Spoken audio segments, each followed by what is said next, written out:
Avoid over-tightening screws when repairing a door by using controlled, low-torque techniques that protect the wood and preserve holding strength. Start by selecting the correct screw length and type for the door material and hardware so the threads engage fully without bottoming out. Pre-drill pilot holes with a drill bit size to the screw core to remove resistance from the wood fibers and reduce splitting. For softwoods, choose a bit about 80 to 90% of the screw core diameter, and for hardwoods, use 60 to 70%. When possible, drive screws by hand with a screwdriver or a manual driver rather than a power drill to feel the torque and stop when resistance becomes firm and the head sits flush or just below the surface. If you must use a power driver, set a low torque setting or use a torque limited bit holder and work at low speed to avoid sudden overrun. Stop frequently and test the fit by hand.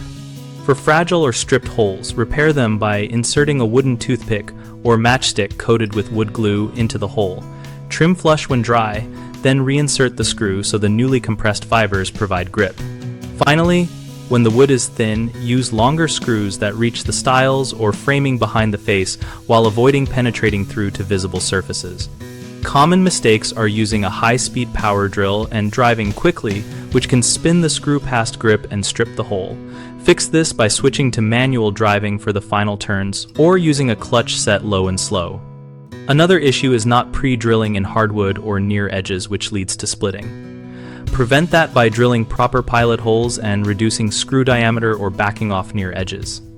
A third frequent problem is reusing an existing stripped hole without reinforcement. Repair the hole with a glued wooden dowel or toothpick packed into the hole and allow proper cure time before reinserting the screw so the material can reform a reliable bearing surface. We run bighomeprojects.com to help homeowners find local contractors and for contractors to find work related to projects like door repairs. We also host a discussion community on the site where people share tips, ask questions, and post before and after photos so we can learn from each other.